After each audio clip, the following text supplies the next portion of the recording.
What's up, Driven Millennial family? It's Mia Sarno, your host for Fast and Easy Tips for Peak Performance Without Burnout. And today we are interviewing Miss Laura Hames Franklin. Hey there. Hi, Mia. Hi, everyone. Lovely to be here. Yeah, she's the creator of Universal Health Principles, which is this amazing online platform that really goes in and talks to people about their health and how they can transform within their body, mind, and spirit. Tell me a little bit more about what you do, Laura. Hi, everyone. So, yes, I love to live a full, happy, abundant life. I do lots of travel. I love to dance. I love to eat well. And I love to connect into the wisdom of the universe. So universal health principles, the principles of the universe that create health. And I love supporting people to tap into their most, peak performance, their potential of their lives, their health, their bodies, their movement, and, really just realize that impossible things often are possible when we can tune into a bigger connected wisdom. I love that. And today we are going to talk about, making the impossible possible. You're doing a little bit in your life right now. And it's something that people would say, wow, that's an amazing lifestyle. And you're still being able to teach and influence people all around the world. But then you also have that platform and that umbrella of Superhuman School where that people can be superhuman, and it comes from within them, and it comes from within their personal journey and what they're looking for. And so today, on our episode, we're going to talk about change. We're going to talk a little bit about what it means and what your impossibles are and how we can get slowly closer to that. Because that's what kind of comes up, is that we have this resistance to change, or we have this angst about change, or there's not that vibrational energy, right, that will get you through it, and it becomes this struggle. But if we can tune in and be really cognizant about where our mind is and how our body's feeling, then we can overcome that change easier. And we can say, know what, I'm going to take life by the horns, and this is going to be badass. Exactly. So what's what's a few experiences that you've had with change? I know there's been a couple recently, but just in general, what have you learned over the years? Well, I feel like, I'm a Sagittarius, so I love to travel and I love change, like in the aspect of it, but with it comes always it's like you're losing the things that you find stability in the outside world. And I grew up in England, and I moved to New York 15 years ago, and that was a huge just leap out of my comfort zone, because I basically moved with no job, no visa, no money, and was just like, I'm going to New York, like that's, I just bought a flight. And I mean, that was definitely immense, a new culture, a new, just way of doing everything. And then, throughout the years of my time in New York, I experienced a lot of change in life, in business, in relationships. And what has supported me is really that my work itself supports our ability to healthily and happily as possible, like, allow change to happen. Because, change is letting go of the old version of ourselves that was in a pattern, in a habit. And and I think the biggest thing that has supported me is, okay, how can I allow movement to happen? What tools do I have to let go of the previous versions of myself that don't know the future yet, are stuck on the past experiences, and that's where they feel comfortable. And then physical movement, actually physically feeling comfortable in my body, in movement. And so then, kind of like that big change. Life has definitely been, as it is for many people, a roller coaster of changes. And then in the past couple of years, I'm kind of started another wave. I moved to Bali and spent 6 months there. I'm now in Switzerland with my husband. He travels the world a lot. And so we're kind of syncing up in terms of our individual travels, being more sync. So we're now collectively traveling. But again, it's a lot of change. In the past month, we've been in New York, Israel, Paris, Switzerland. I think that's it. But it's, it's been a lot, and and the changes are going to continue. In a couple of weeks from now, I'll be back in New York and moving, and yeah. And that's, and I think finding a constant within that change, even if you're not traveling. And I think, travel is really glorified, and it's something that I love and something that's written on my heart. And then I have some friends, and they're like, if it's not like an amazing 5-star perfect experience, and it's this vacation that I'm spending my 10 days on, and it's, elaborate, and I don't have to leave the hotel. You have all those different versions of travel. Today, we're using travel as an example for change, because what it does is it says, every day, whether it's a travel day or you're in a new place, you have to wake up and remember, who you are. You're like, wait, who am I today? And then where am I today? and it's funny because that's true for, me right now. I'm hubbed in San Diego, but my boyfriend travels. And so he is like 3 or 4 days out of the week. He's like, wait, where am I? Am I in the hotel? Am I at Mia's house? Am I here? And so that, that momentum, it really takes a conscious effort to build the momentum when you're going through change. And that's what I want people to hear, because that's what you're doing is you have those tools in your belt that you're like, no, I'm going to stick to this mindset. No, I'm going to make sure I'm doing my practice. No, I'm going to, and you have to kind of align your body with this future version of yourself. So what are some of the ways that you do? Are you curious about your future version of yourself? Do you kind of just let you go and then you reflect there? I'm interested. Well, it's an interesting discussion. I actually had a discussion with a physicist a while ago now. It's going to be an on and off going discussion, where he was actually saying that the future is actually more real than the past, and the future is informing the past. So it's like every time we are making a decision, taking an action, anything which we feel like we're doing in the now, we're making the decision. We're really not. We're really just tuning into the future version of ourselves, which on a level does already exist. And then she or he is making that decision for us, because it's almost like, I'm over here, come towards me. The challenge comes when we recognize that there are multiple realities of those future versions, and in each moment, which version are we tuning into? And this is where, again, the state of your body, your existence, your mind in this moment, it's like that. It's almost like a radio channel. It either tunes into the fullest, brightest potential version of self, or it tunes into the disastrous, it's all going to, crap version, or, or one in between. It's like, what are we believing in that moment? And while I don't think that, it's like, I think that we and our vibration and our choices in each moment, it's like we have such power over them. At the same time, we also don't control it, because sometimes our, best intended or absolutely, convinced it's going to go this way moments lead to, actually it didn't, because life wanted to teach us another lesson, or there was a different future version that, the unforeseen that we can't have. So, it's really, it's kind of that dance between this present moment and this present moment feeling the potentials, and which one am I going to try on today and allow to become me? Yeah.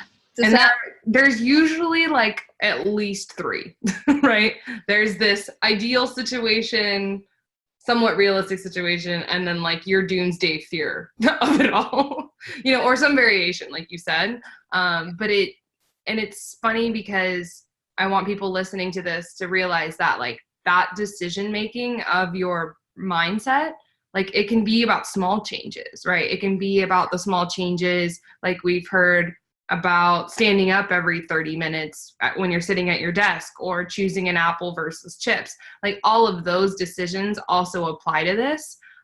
You know, and then if you're looking at those bigger things, then that's even more impactful. Exactly. And where I also love to bring it, and I feel like is the most powerful tool that I have to share, maybe we can have a little experience of this right now, is really the choices don't happen so much in our mind, or kind of like what we want. You know, you said it's like there's the ultimate version, there's the version that we probably believe, or you said, you know, it's like most likely, and then there's the worst fear scenario.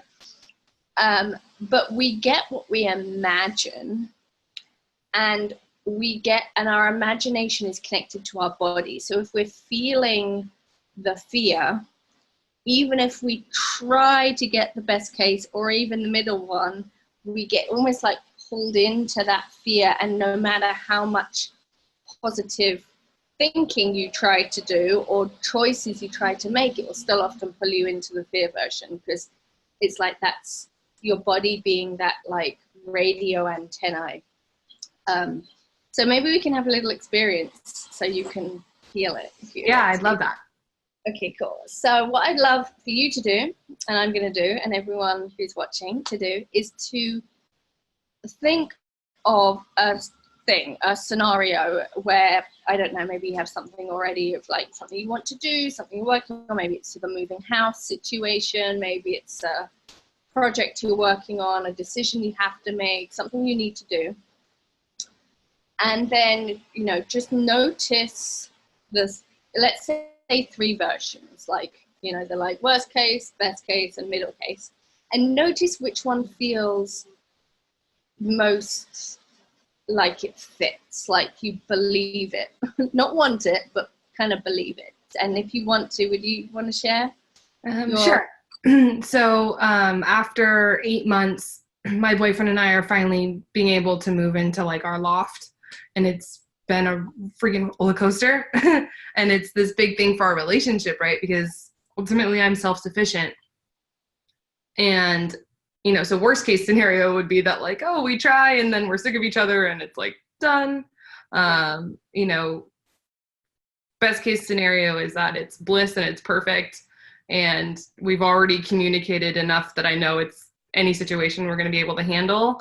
And then I'm probably somewhere in the realistic situation that we're probably going to like have to, you know, figure out how to put dishes in the dishwasher and do all these, you know, small things and learn each other in a different way. And that's how I want to approach it. And I want to approach life, because then it makes the change, like it's going to evolve no matter what it is. So those are my 3. Okay, perfect. I love that. And I get it. And I giggle at your like dishes scenario, because I find that, not myself, but you know, many other people, often the biggest challenges can be around the silliest of stuff, which is often like cleaning up the dishes or like leaving the toothpaste, you know, whatever it is. So I get it.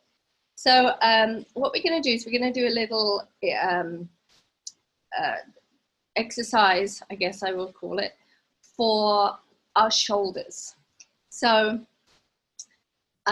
often we have a lot of shoulder tension, and those tensions can come from the worries, from the fears, from the, oh my gosh, I've got so much I've got to do, all these things I've got to take care of. And when we think about those things, often it makes our shoulders go into protection, or even it's very connected to like heart protection. It's like, you know, kind of get away. So what we're going to do is, rather than trying to figure any of that out, we're going to instead just connect with our shoulders and use some imagery. So this little process that we're going to do is the Franklin method, which actually my husband created. So his work is he teaches the Franklin method around the world, and he teaches lots of teachers and writes books. And so one of the pieces that I have is my in my work is I also teach his method and my own. So we can do a little Franklin method process, which is going to help release some shoulder tension. And at the same time, we're then going to see if it makes a difference to these scenarios that we imagined. Maybe it will, maybe it won't. We're going to kind of try it on and see. And if it does, then that would be cool, because then we have an immediate way we can affect the future. We can affect our decision. We can affect how things go. So you're going to start taking both your hands and you're just going to rub them together. Just kind of create a little heat, and just notice you might feel some buzzing between your hands, maybe little like energy tingles. So we do have energy we are energy beings. So we're going to take one hand. So why don't you guys take your right hand, so you mirror me, and you're going to put it on your left shoulder. That's it. And then the first thing we're going to do is just notice. So you're going to kind of squeeze your shoulder a little and just notice how it feels. So what is the state of your shoulder right now?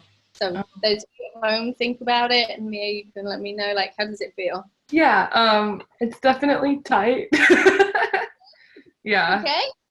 Great. So great status quo. And honestly, for most people, it probably will be, because, we do practice a lot of shoulder tension as a species, unfortunately. Okay, so we currently got tightness. So how would you like your shoulder to be? Kind of like they just melt on my back. Oh, love that. Okay, so what do you know, what melts? What's a like melty thing that you might have in your house? Or my first thought was coconut oil, but maybe like butter. I love coconut oil. Either way, okay, if you like, lactose intolerant, we'll go with the coconut oil. But if you prefer butter, that's fine too. Okay, so what we're going to do is we're going to circle our shoulders, and you're going to imagine that melt. So you're going to imagine maybe it's the coconut oil or the butter, or if someone is like, you know what, I want to do chocolate, melting chocolate. And all you're going to do is you're going to really focus on, can I imagine it really clearly? So can I imagine how it like oozes and like, I want to say gloops, and maybe you can smell it.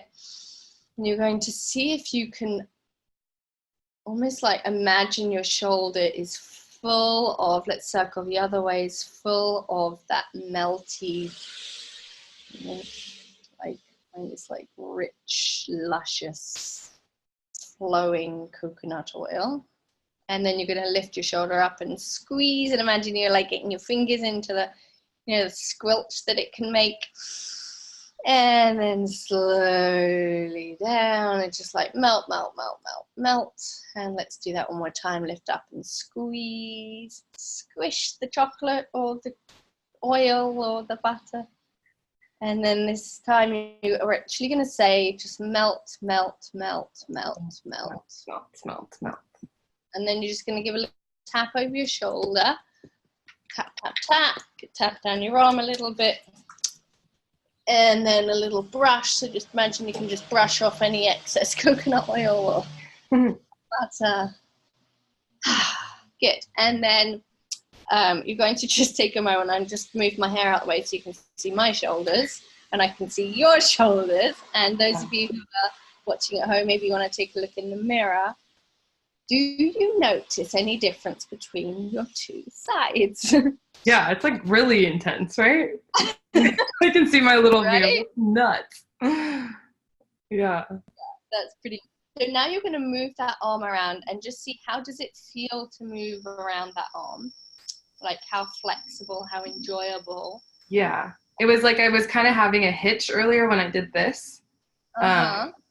And now it's like a lot smoother. And I didn't even, to me, I would think, oh, I would need to massage like I would need to go get a massage, right? Or do something. But this is actually, like I did a little bit myself. Exactly. And now move the other arm and compare how that feels.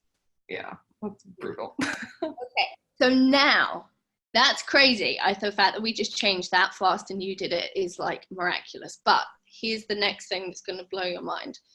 Think about the scenario, the moving in scenario, or for those of you, whatever your scenario was. Okay, you got it in your mind. Mm-hmm. Now move around the arm that we melted. And just notice, okay, which version feels most real. Okay, and kind of like memorize that, how that felt. And now we're going to do the same on the other side. So imagine the scenario, move the other arm around, and like which version feels most real.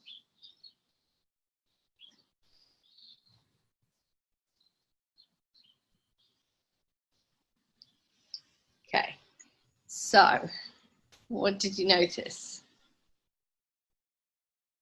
Okay, I don't know. It's like, I don't know if it's because it's the shoulders, but like I could feel like both of them like straight shot to my heart, like on the back of my body. And because I'm more like open on this side, like it felt really smooth versus here, like it kind of like my scapula kind of feels weird and then like my rib hurts. Yeah. And I mean, the word that came up for me was like true resistance, which is like, I think there's a little bit of that resistance to the situation too, because there's so many unknowns and because it's such a big change. Did you notice the difference in just imagining the scenario of how it was going to go? Yeah, it was almost like it was like hopeful. Like I was able to consider other stuff, I guess. Right.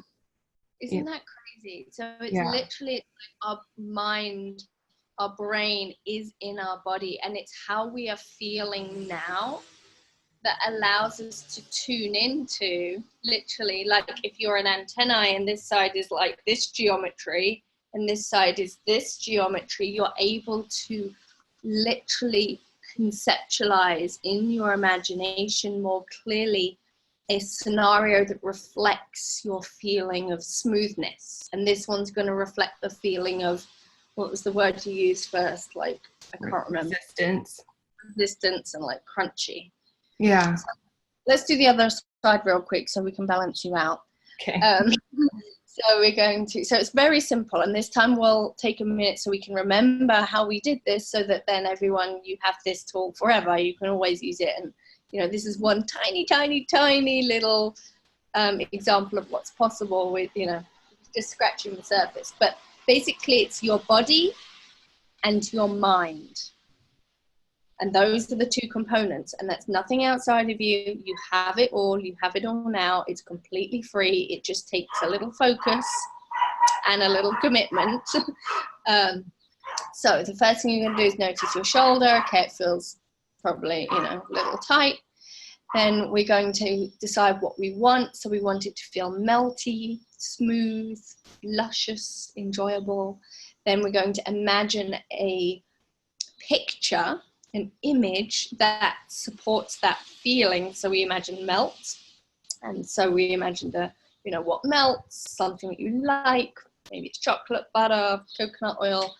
Then we're going to lift and lower and squeeze our shoulder and imagine that coconut oil. So we're not trying to think like be fluid. We're just thinking of the image. So the image of melting, and melt is a movement. So melt, it's not a static picture, it's a movement from one version to a smoother, more fluid version.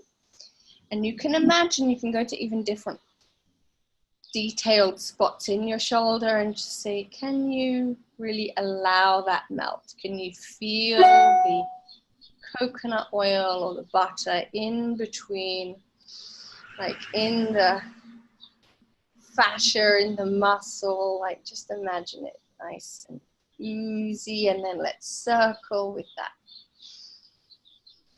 flowing, oozing, melting. And the clearer you can imagine it, this is why like the mind of a child is actually most powerful, because they will imagine and believe. Often we're like, well, that's silly, my shoulder isn't made of coconut oil. But we notice that it does make our ability to imagine it makes a big change. The movement itself is only a tenth of the story. We could do this movement and imagine stiffness and we would feel more stiff. So we're really focusing on imagining the melt. Can I let myself fully imagine it? Let's do a couple more, and let's add the squeeze and the melt, melt, melt, melt, melt, melt, melt. One more time, and you're going to say it. So this just helps get you fully on board with, can I let Melt, it melt, melt, melt, melt, melt. And then just a little tap, like finish up. A little tap on shoulder, arm, little brush.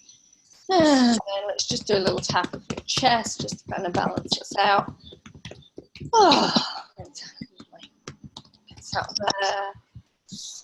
There we go. And so now, yeah, my shoulders are now more balanced. Yeah. Yeah, definitely. Yeah, that's awesome. So Look, now and it's prettier. Exactly. So now move both arms around, see how it feels. Imagine the scenario. Yeah. And so immediately it's affected our feeling of like, I'm safe. It's got us out of the sympathetic nervous system, more into the parasympathetic. So that rest, relaxation, where we're not in that fight, flight, am I going to die zone, which is when we're imagining the worst case scenarios. You know, it's like they're one and the same, which is why anything we can do to support the parasympathetic state, you know, the kind of obvious stuff, like making sure we have enough nourishment and water and exercise and sunlight and sleep and, you know, all the things. But this is helping us to move into it so that we can then make better choices also. So often we know all the stuff we need to do. We know we need to exercise and eat well and, you know, prioritize self-care, blah, blah, blah.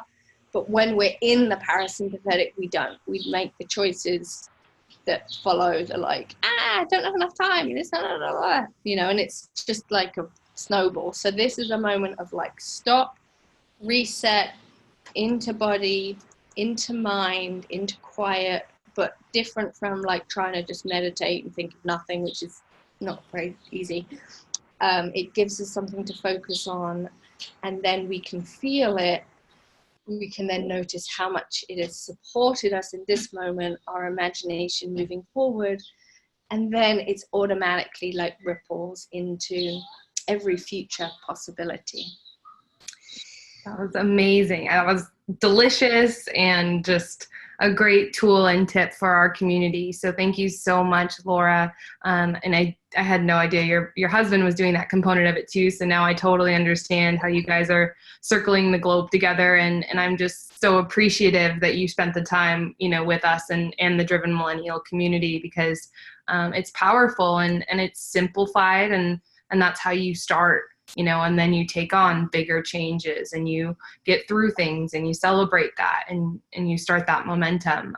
But like, I feel better. So thank you. Yeah, it's wonderful. And I think, you know, for all of us in this busy world, and there's so many expectations put on us and we put on ourselves, and just the outside takes over, and just to remember that none of it matters. It will all change. The only thing that is consistent in life is change.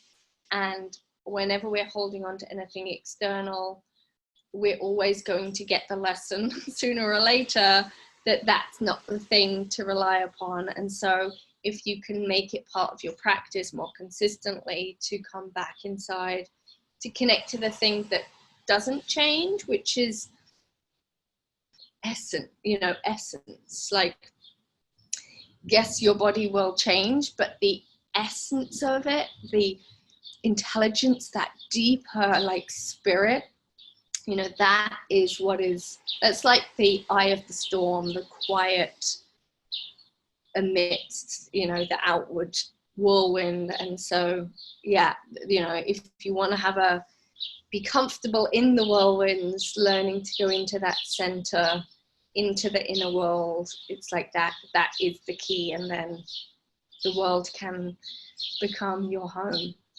Yeah. Well, thank you so much. I really appreciate it. And I hope all the, you know, Driven Millennial community, you guys are out there and using that imagery, right? So when you're doing those things that you know are good for you, imagine those amazing possibilities and know you have that capacity to do the impossible. So thank you so much, Laura, and have a great afternoon. Oh, I'm sorry. Where can we find you on the internet? What's your Instagram and what are your websites? So my Instagram is Laura Hames Franklin, which I guess we will have the link below. And also I'm on YouTube. There's I have many videos on there, and my website also laurahamesfranklin.com. If you want to opt in, I have a free challenge on my website, which will give you some more tools to help you tap in. But I would love to hear, please do message me, and also Facebook, and let me know how it felt for you. Like, I really do love to hear very much. So if you're watching this, definitely reach out, send me a DM on one of the social medias, and love to connect. Awesome. Thank you, Laura. Yes, and we'll give you that link for everyone, so you can get that direct into her free offer. So thank you so much for that, Laura.